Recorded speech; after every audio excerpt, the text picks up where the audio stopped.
There we go. All right. All systems are go. Thank you, everyone. Welcome to Accuracy in America. I am Don Irvine. I'm joined once again by Brian McNicoll. Good morning. Hello, deplorables, drags, despicables, chumps, and dog-faced pony soldiers. Okay. So you don't sound as loud as you do normally. I don't know what the deal is, but that's not going to be my problem. You know what? I touch a button, man, but it may. Yeah, I know. We're so good with our technology. That's right.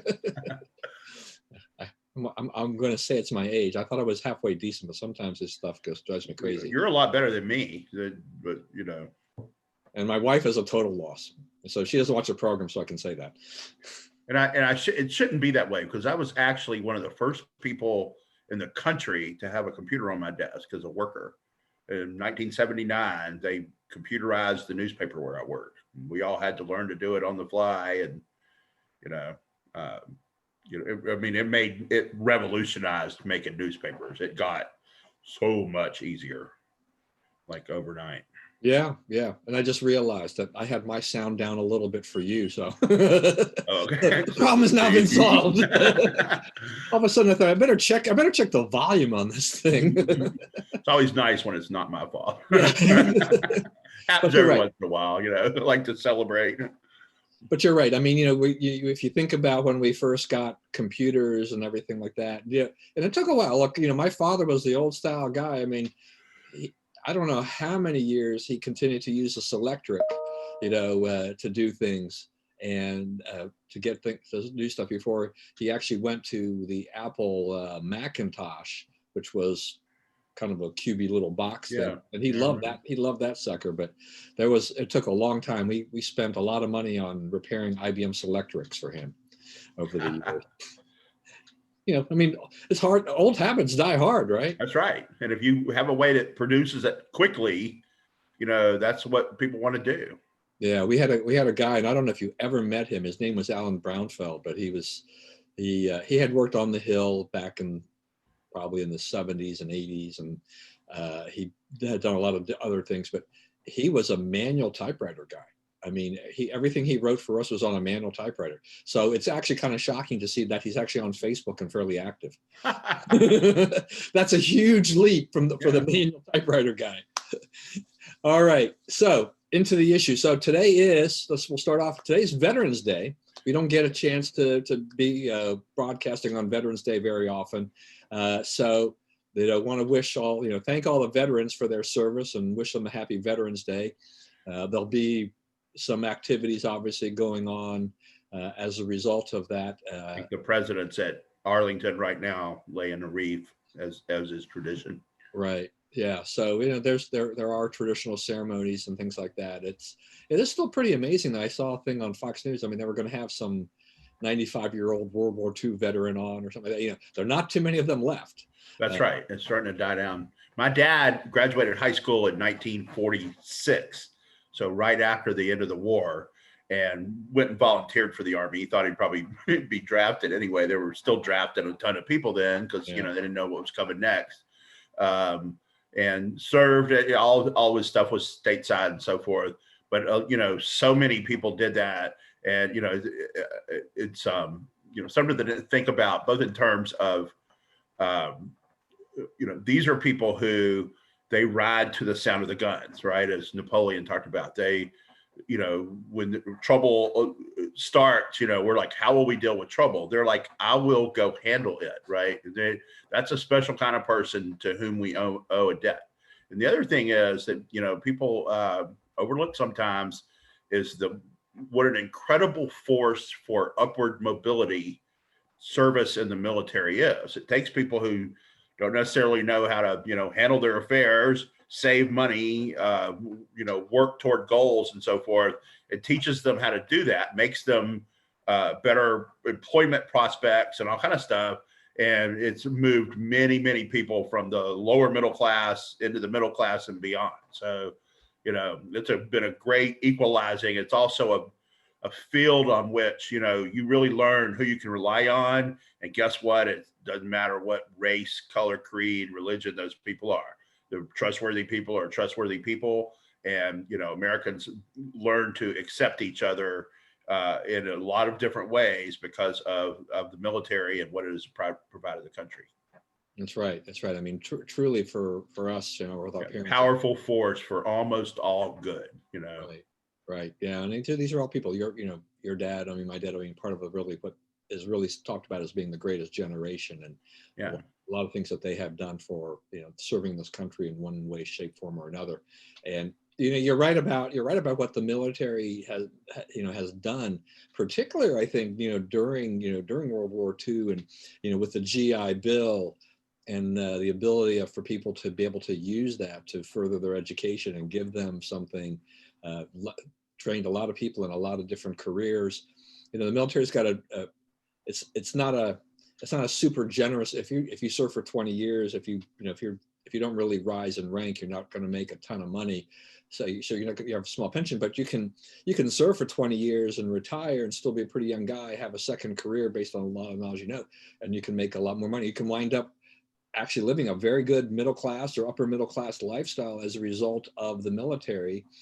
I have, over the last, I don't know, 25 years or whatever it's been, maybe longer than that, maybe 30 years, come across a lot of medical students. This is one of the greatest services, provisions that the military has here, is that they have here in the area in Bethesda, Maryland. They have the Uniform Services Health University, and so you join the military, you join a branch of the military, and then you enroll there. You apply for med school there, and all of that is taken care of. Your med school expenses are all taken care of.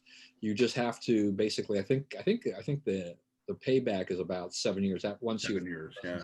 That, and so by the time when you're still a relatively young person, under 40, you can actually leave the service. You're not going to get your pension, but a lot of people are, they're looking at a bigger picture, that they now have medical training, they have no debt, they earned, they got some money, they earned a salary that got them by, and then they can go into private practice where the real payoff is for them. And it has been a boon. I don't know a lot of the useless people that I knew personally that stayed in the military. Some have made a career of it, but a lot of them have gone on to their own private practice, or done other things, and it's been a boon for them. It would have been very hard on them to have to pay for medical school, and do that. I'll tell you another one. I had a basketball coach, the old basketball coach at Paint Branch High School up there in Burtonsville, up your way, told me he had a guy who was being recruited by the Navy, and he's like, it may not be if you're not going to play major college basketball, he's like, that's a good choice. He said, because they told this kid that his third year in the Naval Academy, he was eligible for an interest-free loan of, I think he said $72,000, and this was back in like the late '90s, so it's probably a little more now, right? And that they could use to buy a home. So then you get into real property. You have a way to save and grow and build wealth. So just for getting into the academy. So it offers a lot of opportunities to a lot of people, and as an institution itself. And every time that we need them, they come running and they do the smart and right thing. And Bill Murray is wrong in stripes. We are not 10-1. We are 12-0. We've never lost a war. We did not lose the Vietnam War. We left having lost 58,000 people. The Vietnamese at that time and the Viet Cong together had lost about 3.5 million. So, it's hard to say the side that lost the 3.5 million won that exchange, right? But the government that we were defending was so corrupt that our help wasn't doing any good. And so it fell of its own corruption. The Americans can't be blamed for that. We did our part.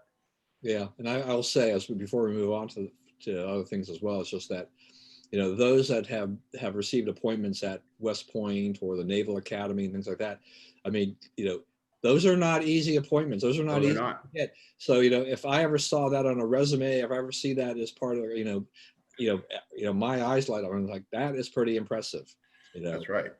to do that. So you have to, as a person, you should be proud of your accomplishments for getting into those institutions, as well as your parents and your family for doing. And there are families that have long lines of people who have been, Naval Academy grads or That's right. West Point grads, et cetera, like that. So more power to them. So just one more thing before we move along, which was just, so yesterday was the 245th birthday of the Marine Corps. So I double checked. I was just kind of curious because I know I think it was the Air Force is much younger. Right. Air But Force after World War II. yeah, so but the Navy and the Army are all basically 245. This was their 245th birthday, just at different times of when they were established. That's a heck of a long time. Yeah. And we've had some great people. And I bring up the Marine Corps since my dad was a Marine and everything like that. And there's I don't know. There's always something about a Marine as well. I don't know what it is that just that makes it makes They're us. tough. They are. Yeah. They are. They're the ones who are willing to go the extra mile. Yeah. Though I since my father started off in the Navy and then was converted to the converted Marine Corps when he after he went to language school in Boulder, Colorado. He didn't have to do the Paris Island thing or any of those real tough things. Those other fun places. I keep thinking it's like, yeah, my father in boot camp. I just don't quite see it. All right. Anyway, on to the issues of the day and the week and whatnot. So the election, depending upon who you're following, it's either decided or it's undecided. President Trump hasn't conceded. Joe Biden is moving forward. On Saturday, Haltingly, he's been slowed some, but yeah. Yeah. I mean, he hasn't rushed into it big time. I mean, but they are laying the groundwork for Biden administration. I mean, Which even I will say this, even as someone who believes that who's beginning to believe that this will be overturned, that there's enough corruption there to overturn it. Biden has to start reaching out to world leaders, and he has to start laying the groundwork for stuff. It's like, I think I saw you have a skip around on our list a little bit. But yesterday, McCabe, the former deputy director of the FBI, fired for lying, appeared before the Senate over via Zoom. And Ted Cruz said, did Joe Biden violate the Logan Act by talking to these world leaders ahead of time? And he was, the answer, as Cruz said, is no, he didn't, because once you're in this position, you do have to start, laying the groundwork and talking to these other countries and so forth. That's exactly what Michael Flynn was doing, that they, conjured up this big case about. Yeah, look, I mean, and we've got, so today is the 11th. We have, at 27 days, these elections have to be certified and presented so that they can go ahead and prepare for the electoral college vote. So there's not a lot of time. You can't, in a situation like this, wait, for all those legal challenges to go forward. You do need to at least be ready to go, if things are officially certified in your favor. And so, I don't have any problem doing what he's doing. I don't either. And I do think that he's doing it in a measured way, to say, hey, it's not definite yet, but it looks like, and who will we be talking over there if it so happens that I win, right? Right. Now, on the other hand, the interesting thing is that not all the other world leaders have congratulated him either. So they seem to be hedging their bets a little bit. Exactly. Because it doesn't, I mean, it's looking more and more like, the proper answer is we don't know. A lot of these election call maps now have Biden below 270. They have Pennsylvania off the board, Michigan off the board, Georgia off the board, Arizona off the board. There's one or two of them out there that have Trump ahead now with still 50 or so votes, electoral votes short of clinching it, but actually ahead of Biden. So, states are starting to come off of his list, right? And they haven't been put to Trump. I guess yesterday they finally agreed that Trump would win North Carolina and Alaska. They've been put into his column. But Georgia, they had declared for Biden, and now it's off the board. Michigan, they had declared for Biden. Michigan is a big problem for them in a number of ways. That's been taken off the board. Pennsylvania, it looks like some of those court challenges will succeed there. It looks like the Pennsylvania Supreme Court made up some law on its own, and the Supreme Court will throw that out. And those late ballots, if we're not segregated, the Secretary of State admits that now. And if they're not segregated, then they're just in the big pile. And I think we're approaching the point. People keep telling me I'm crazy on this, but I believe we're approaching the point where the will of the people in Pennsylvania cannot be divined from the results, right? You can't take what the information we have now and say this is who they wanted to be president. So, I don't know what the situation is there, but Pennsylvania to me is closer to the most drastic measures of this, such as revoting, than the others. I think Georgia and Michigan will be resolved in Trump's favor without a revote. I think that the evidence of fraud and the questionable votes outweigh the margin to an extent that it won't come to that. That'll be interesting. I mean, I haven't been following these things. I mean, can you tell me who, what organizations or outfits you've been watching that have been pulling back on this, that have taken these things off the board? Do you know? Well, you know what? I got banned from Twitter. So oh, did you? For a week. Bad boy. I called somebody a bimbo. She's bimbo. She did it. Not my fault. But let me say this. I think a lot of things like that. There's less tolerance for that by the Twitter people on that stuff than there used to be. I mean, I probably said similar things like this about people, in the heat of the moment and not been called out for it, but I think they're really scrutinizing this and getting a little overboard. But anyway, go ahead. Yeah, they are. But on the same, by the same token, present my facts, and then there's no reason to call names. She's wrong because of X, and I would still be on Twitter if I hadn't said that word. So, well, let's say this. Suffice to say, right now, at least from the mainstream news media, we're not seeing the same backtracking. The mainstream media is doing its dead level best to blanket this, and it's not happening. There's no voter fraud. Okay, there's no widespread fraud. There's no systemic fraud. There's not enough to overturn an election. Well, I mean, we're walking down that path, and we're getting to where they are starting to turn over some stuff, right? They've turned over a county in Michigan. That's one of 47 counties in Michigan that uses this software. Now they have to look at where that software is used in every county. It's also used in 30 states, so including all the battlegrounds. So it looks like that software enabled them to plug into the voting tabulations and change votes. No one has shown me how this is not true yet. If they have, and it looks like in Michigan, they plugged into the vote, and Wisconsin, there were computers plugged into the voting tabulation machines on election night. So I mean, it's a lot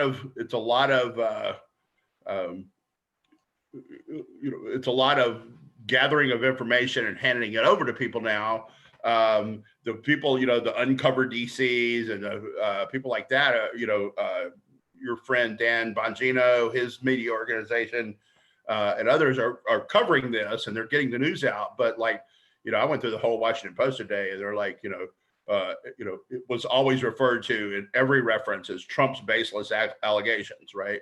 That he has no basis for allegations. And, they find some guy to say there's no fraud. Well, like for instance, in Detroit, they say, oh, there's no fraud. We haven't found any fraud. Okay. We have video of a truck pulling up to the back of the voting center at 4:30 in the morning and unloading big boxes of video. Kayleigh McEnany says they have sworn affidavits of people who were saying that we used the same 50 votes over and over and kept feeding them into the machine. Okay. In all the errors that is found, every single error, every single vote that has been found to have been improperly cast and reversed has been a vote for Biden, none for Trump. So if all of it goes in one direction, these margins shift wildly in the middle of the night.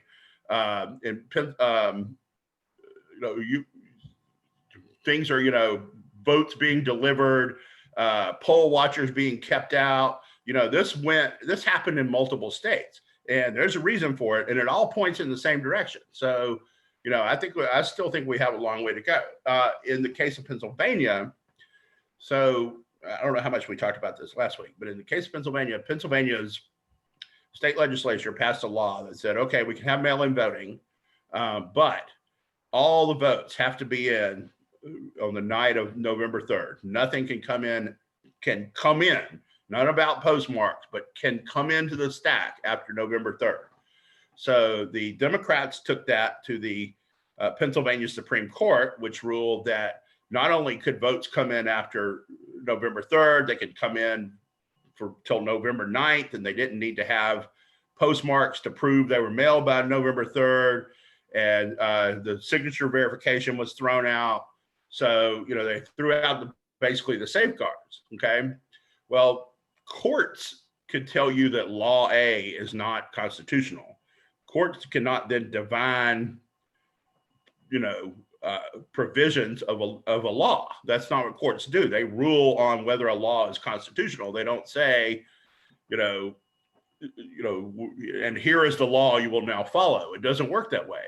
So, this case, they took the case to the Supreme Court. The Supreme Court said, we're not going to rule on this before the election because, it may not matter. One candidate may win by so many that it's indisputable, or the Pennsylvania electoral college vote doesn't matter, right? So we won't have to, take an opportunity for a federal court to, curb state law, right? If we don't have to do it, we won't.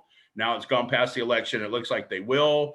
The indications are that the Supreme Court will throw this out, which means all the ballots that came after November 3rd would be thrown out. And they're almost all for Biden. Allegheny County, which is Pittsburgh, added 45,000 to the total yesterday. They decided to count votes that they have no postmark on. So you can, but at least the ones in Allegheny County are segregated. The others are not segregated. So they're just thrown into the big pile. The Secretary of State said she was going to. Justice Alito twice ordered her to, and she didn't do it. So, now they're just in the pile and you don't know where they are, how many of them they are, or how to locate them. So, the remedies for Pennsylvania, they're falling away, right? The possible ways of rectifying this are falling away. To me, that one's the closest to having to revote. Now, also, in Michigan yesterday, the legislature decided that a Michigan judge has ruled that there has to be a hand recount by independent panel, right? So they're taking this completely out of the hands of the electoral officials in the state and saying someone completely different has to handle it because of what they said was widespread credible allegations of fault in Wayne County. Kelly McEnany says they have more than 500 affidavits from people alleging various misdeeds in Michigan, most of them involving Wayne County, which is Detroit. So we got a long way to go here. We don't know who the president is. Well, that'll be interesting. I mean, I'm going to take that counter argument for now, just because I'm kind of tired of it in a lot of ways. But I mean, Georgia's relatively close, and they're going to do a recount, and they have 130,000 votes in all from Fulton County, which is Atlanta, that may have to be tossed. So not all of them are for Biden. Some of them for Trump. There's a part of Fulton County that's actually Republican. So I'm not sure what part of Fulton County these votes came from, but that won't be a complete wash of 130,000 votes for Trump.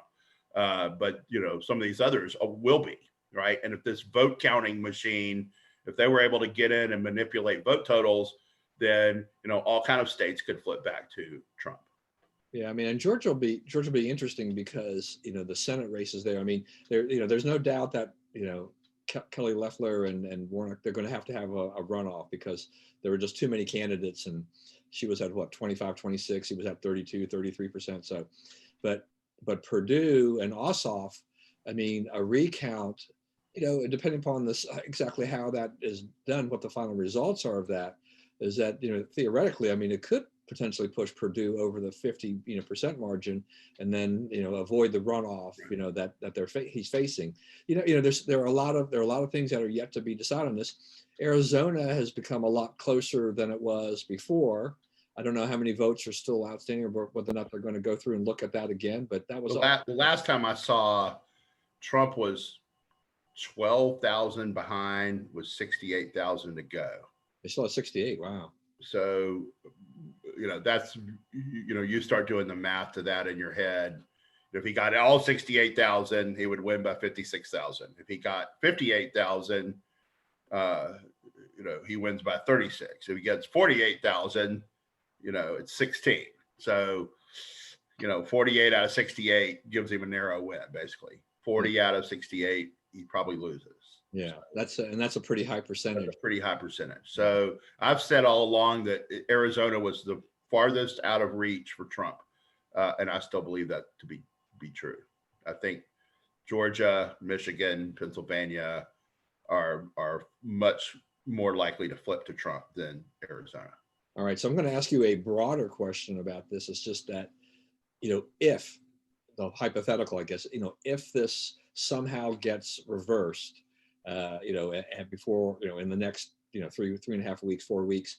And Trump says he will have on that point a bunch of new information early next week. So what will the reaction be in your mind of the American public? I mean, we saw these humongous, street demonstrations or whatever, celebrations on Saturday after, the media had declared Biden over the top. Does that, do those same people come back out and become riotous mobs and stuff like that? And then all the MAGA people who are planning on big things, I guess, this weekend in DC and maybe other places, I don't even know how to parse that or how to think about what is going to happen here. I think there are people that are very much divided and polarized on this. And I do think that the left, if this turns the other way, the reaction will not be good. No, well, I think they will be angry. And, I think that, after some reflection, which, it'll probably be there'll be trouble first. I think that may be, a couple of other things to look at on this that go into this is, basically cleaned house, the top leadership at the Pentagon yesterday. Why would Trump do that?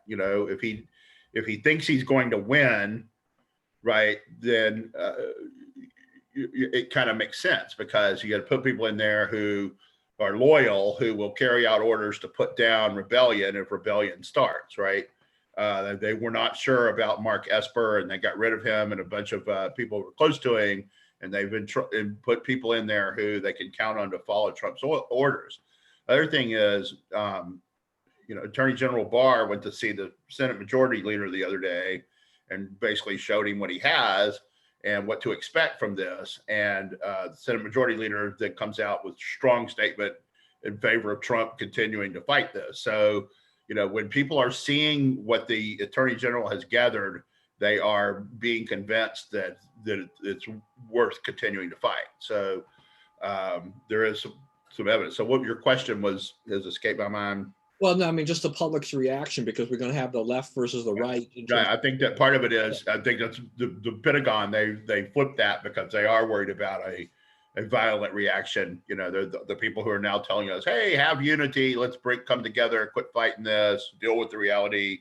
When the reality becomes, you lost, Trump is president again, I don't think they're going to have that attitude. It'll be interesting to see because of the things they're saying now. The other thing that's getting said now, which is a lot more dangerous, and these are the people I actually worry about, is saying, let's keep lists. Anybody who helped Trump in any way, and make sure that they don't ever work again, and we go after them in every way we can go after them, which that's causing a big rift on the other side. I guess there was a 3-hour meeting of the House Democrat caucus yesterday, which was, about 2 hours and 50 minutes of a catfight between moderates saying, we're not going to be in the majority if you guys on the other, hardcore progressives don't shut up, right? Basically, you're getting us killed because the House, quietly, as everybody's focused on the presidential race, the House has slowly crept up within what 5 seats of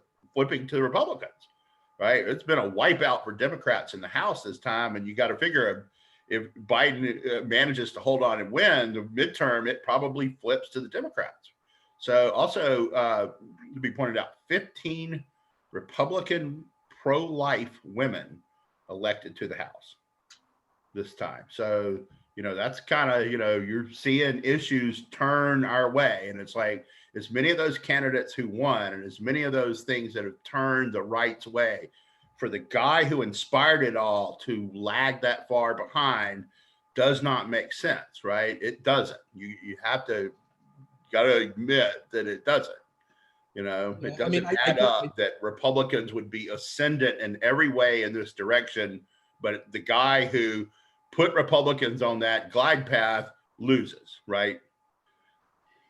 Yeah, well, I mean, I understand that sentiment fully, and but I think we all have to realize too is that this election for Biden and for was not about people who loved Joe Biden and wanted Joe Biden, Right. as much as they hated Donald Trump. This is about the personality of Donald Trump and Joe Biden, and it's that anti-Trump or those people who hate Trump that switched. But now the fact that Trump has received more votes than any Republican candidate in history. And also, if he winds up losing, will also have received the most votes by any losing candidate in history. That that in and of itself, that is why we have the down ballot, successes that we're seeing right now still developing, particularly in the House, as you mentioned. It's because of that. Another reason is up to a third of Biden's votes in some places the ballot is marked only for Biden. The other races were not voted on. Right. So that's a big sign that's a big red flag, especially like being looked at in Michigan and Wisconsin as the high number of no down ballot. They voted for Biden and nothing else.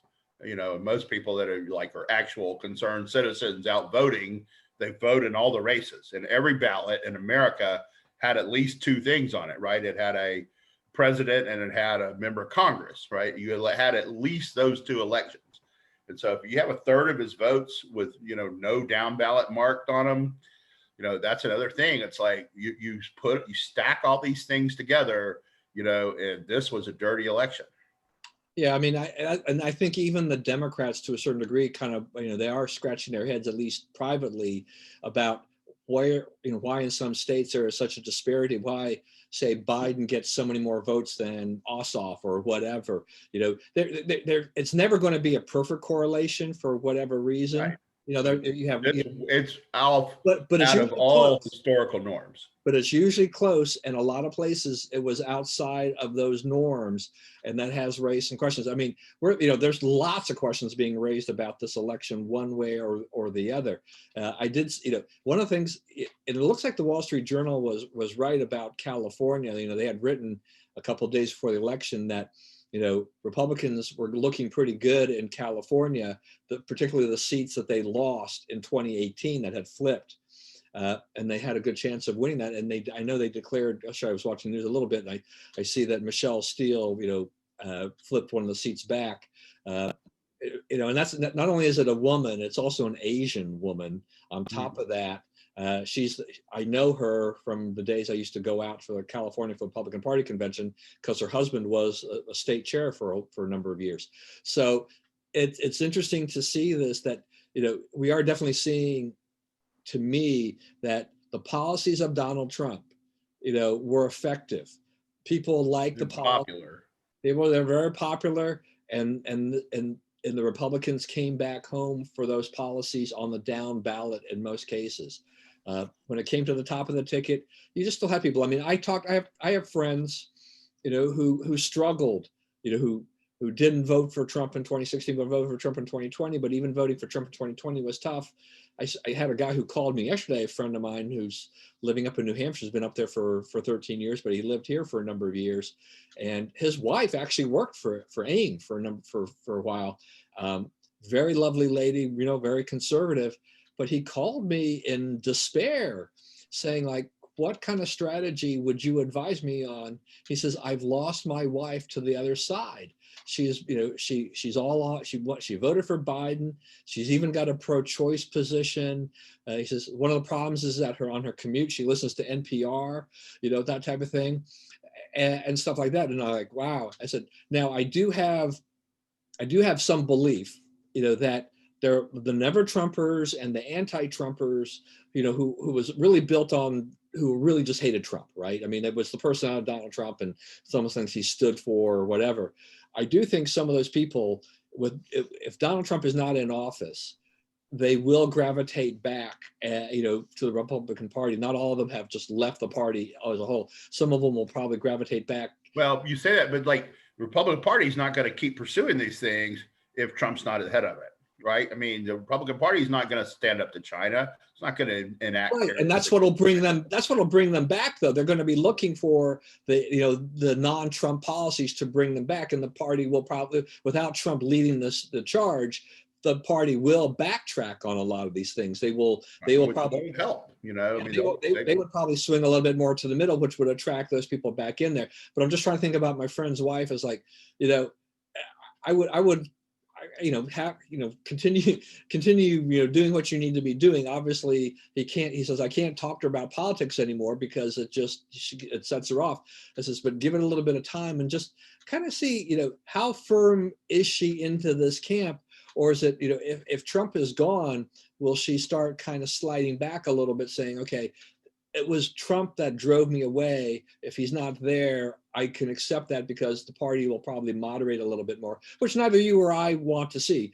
Trump definitely steered it on a very conservative path, a very hardcore path, with building the wall and doing other these things.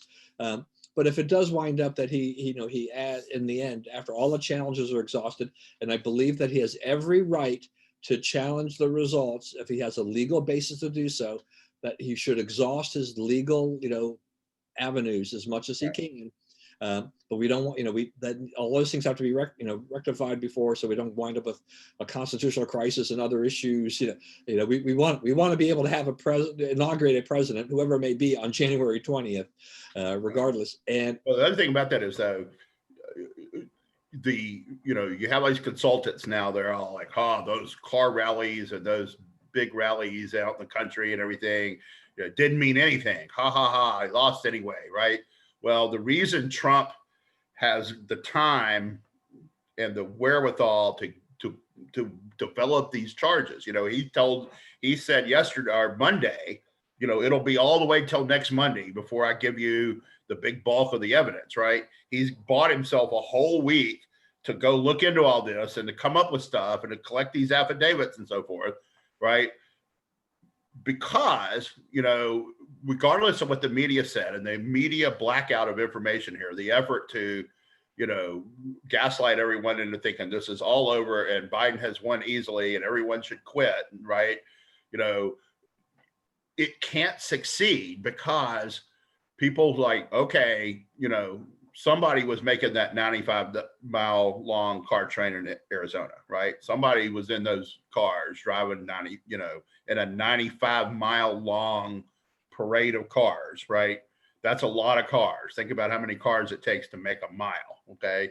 That's tens of thousands of cars, okay? So, people went to extraordinary lengths to show their enthusiasm for Trump. Brought millions of new voters into the system, right? They did not register and then say, now that it's November, I think I'm going to go for Biden, right? They entered the system to vote for Trump. They voted for Trump, okay? That is why, I think Hillary was 62 or 3 million and Trump was 60 million. And now they're both way up in the 70s, right? Both candidates, right? So, that's part of why that is. Trump brought 10 million voters into the system, basically, or more, maybe even more, especially if you count the people who joined the system to vote against him, which there's people out there doing that. Okay. But all that enthusiasm, that public enthusiasm has bought him the wiggle room to work on this long enough to find the fraud if it's there, and the longer it goes on, the more they're finding. And if this vote counting, Dominion, hammer, scorecard, all these words, You know, I mean, I don't know how much you've read into all that, but it looks like the Democrats had devised a way to mess with voting totals, to just take votes from one candidate and get them to the other within the vote recording system, right? Past the point where you're counting ballots. So if that's true, and you start showing big differences, like that's what happened in Michigan, is they're like, well, our tabulation machines don't say that. They say this. Oh, human error glitch.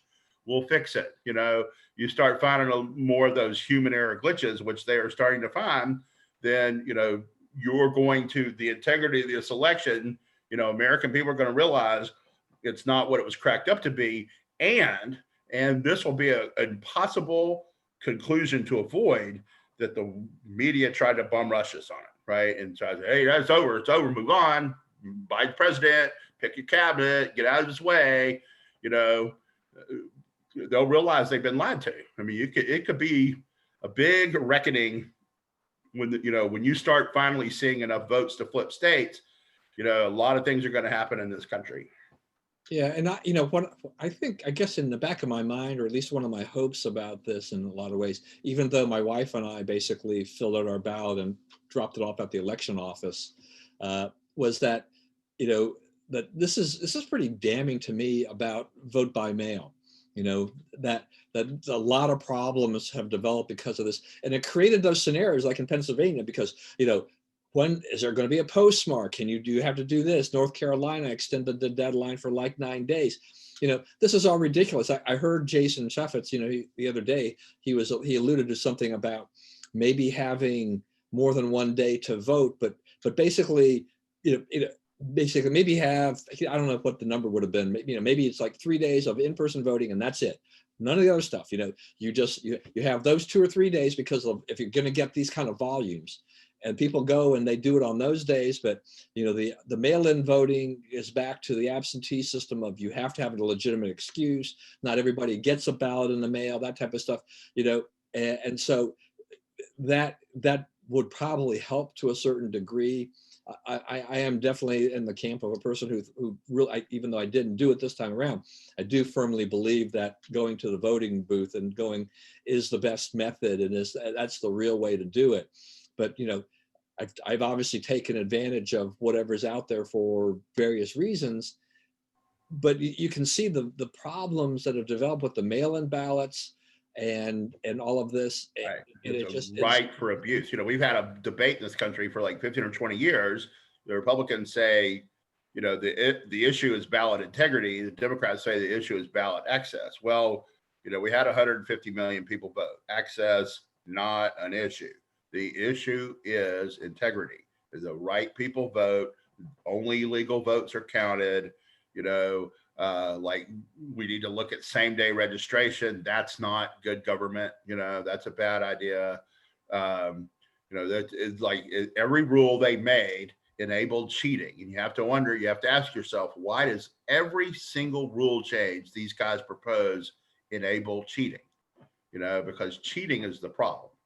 Because now, even if Biden wins, 70 million Trump supporters are going to say they cheated. And he has no legitimacy. There's a story in the Washington Post this morning saying that Biden's people setting up the inauguration are worried that it'll get swamped with Trump supporters angry about, the deal. I mean, because they actually go to stuff, right? That's another thing. You wouldn't have that if they hadn't, if they had not shown that enthusiasm. That enthusiasm is keeping Trump afloat right now. And the people who say it didn't help him do not understand the electorate. Yeah, it's a public event, even though I'm really not quite sure under these, under COVID, what any of these things are really going to look like in the, going down the line. It's a little bit hard for me to imagine, but, yeah, the Democrats, the integrity of the ballot, particularly when you're throwing out things like signatures, requiring signatures and things like that. You just open it up for fraud, and it doesn't seem right. It's one thing where like Colorado, where they do all mail-in balloting, but it's a smaller thing. They've done it, they can do it successfully. And in Florida, Florida did a great job this year of counting the ballots. They didn't have any of that Bush v. Gore, hangovers and stuff like that. So, You know what? Florida, I'm going to say, is one of the best run states in the country. yeah, and I think Jeb Bush wrote a piece for the Wall Street Journal talking about this, and he has every right to be proud of his work in the state and what has happened there. They're really kind of a model now for having to deal with this, because that's a state where a lot of people vote now. Yeah, and you have to the biggest state now. Yeah, you have to look at all of that. But so yeah, I don't know. I mean, I'm kind of I'm going with the flow and seeing what goes on there. But in the end, we're going to have a president at some point in time, and whoever that president will be. Now, I will say that if it's Biden Harris, as long as Biden is the president, we have a Republican Senate, he's going to be neutered to a certain extent, because even if the Democrats, even if the House, has a progressive agenda that they want to push through, I think, if it's 51-49 in the Senate, I think this is 51 senators who are going to stick together a lot better, going forward to fight back against the Democrats than they did when there were 53 of them under Trump. They will really blockade things like this and make Biden very ineffective. And frankly, my thing is that, can somebody please tell me that in 4 years, if Biden is the winner, in 4 years, if Biden is still the president and is not Kamala, going in there, that who in the heck is going to vote for this guy? What is he going to be able to accomplish that'll attract anybody that will want to vote for this guy? Right. So we lose the House in 22. So well, I mean, and so and because things are getting so much closer. I mean, what shocked me was that when I went to the gym this morning, I was listening to the radio, and they're talking about, as they're still counting and still going through there. They said, yeah, it's just like these numbers for the Republicans, depending upon how these counts turn out, could go to double digits, which throws, Pelosi's tenure into real problems. Because Fox, I think, had reported earlier that the last time around, there were 15 Democrats who stood, who stood up to Pelosi, but she still had a majority, so it was not a big deal. And 10 of those people are still in. If they vote against her, even based on the fact that at that time that they were looking at 5 to 7, she was, it was pretty dicey. If the Republicans go to say plus 10, she's got a huge problem. She's not the speaker. Yeah. Right. Yeah. So, yeah, McCarthy said yesterday, the House Minority Leader said yesterday, he doesn't think she has the votes to be elected Speaker of the next Congress. So is that a good thing or a bad thing for the Democrats if Pelosi's not the Speaker? Well, it depends on what they come up with. I think Stinney would probably be a really good Speaker. He may never get the chance. It'll be interesting to see. So we have a lot of these balls in the air and things like that. So we're running low on time, but for Georgia runoff, I mean, what is your feeling? Is the runoff going to favor the Republicans? Yeah, I think so. I think it's also behooves Trump to keep fighting in Georgia, to not give up, because if he gives up, that hurts those candidates. I think he has to keep this in the news in Georgia as long as he can. Yeah, I mean, my feeling, I think that, I think the Republicans can coalesce around Loeffler enough to beat Warnock, there.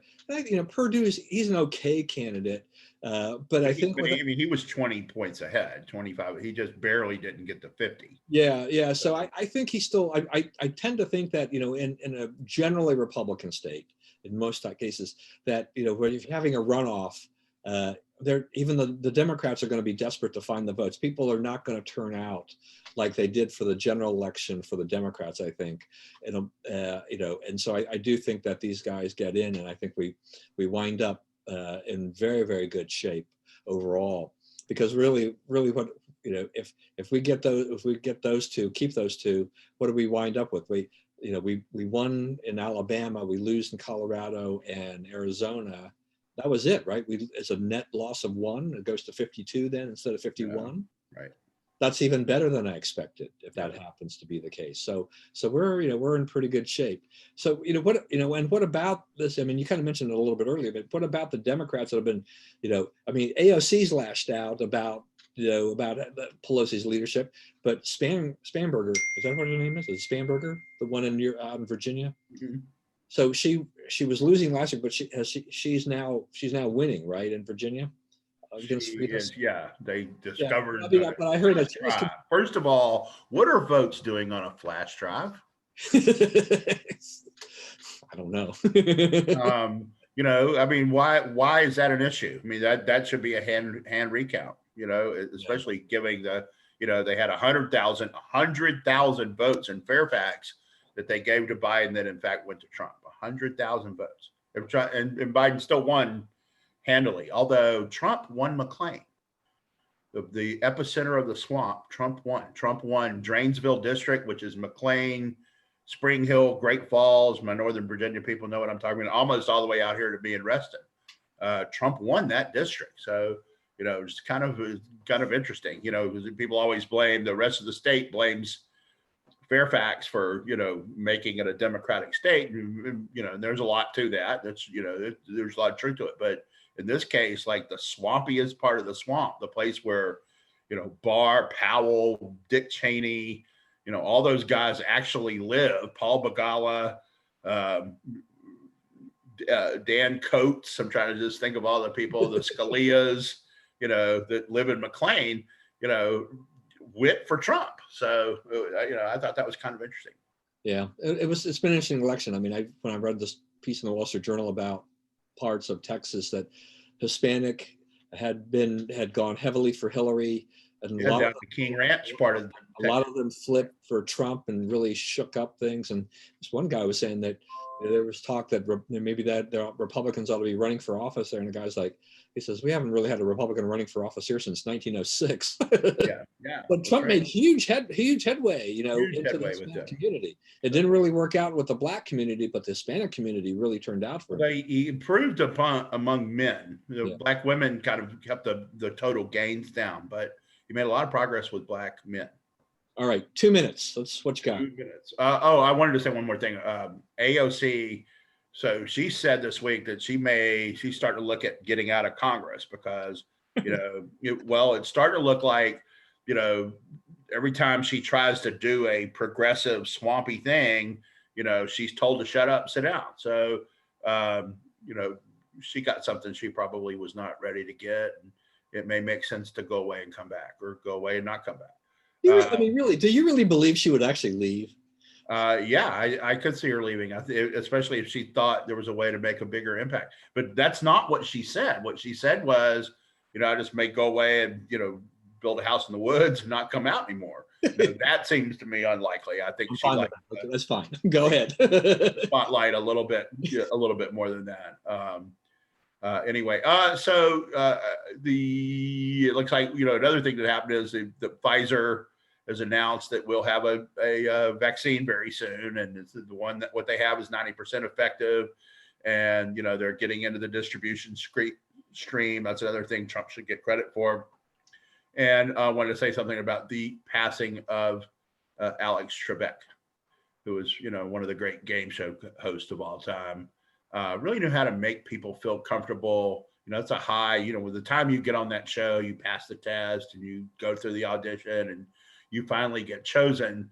You know, you're up there and you're trying to remember all these facts you've been cramming into your head for weeks, you know, and, you know, those people are really uptight, and he did a really good job of like getting their personalities out of them and, you know, getting that show done. And, you know, in a way that, like, you know, I haven't heard anybody say a bad word about him. You know, he also thought that it was interesting that I read an account of, I guess one of his top aides or whatever said that on the day he died, I guess he knew he was going to die. He spent time sitting in his favorite chair with holding his wife's hand, looking out at the horizon. So, yeah, no, I mean, it was tough. I mean, he fought a good fight against pancreatic cancer, but that's a tough one to win. That's a tough one to win. So, and, you know, what a way to go, right? Yeah, no, great courage. And, you know, you're right. I mean, and I'm, you know, I grew up watching Art James as the host. So, you know, for me, when that changed, when it moved, when they revived the show and Trebek came in, I was like, I didn't, you know, I'd seen him in places, but, you know, he really grew into that role and really made it his. I mean, the Jeopardy will always be Alex Trebek. I mean, no matter who comes after him and what the show decides to do. All right, everyone. Thank you for joining me today. Thank you for joining us today, I should say. Please always stay safe, stay well, Remember, we live in the greatest country in the world. Do not let anyone tell you otherwise, particularly on Veterans Day. And God bless America. We'll see you again next week with another exciting show.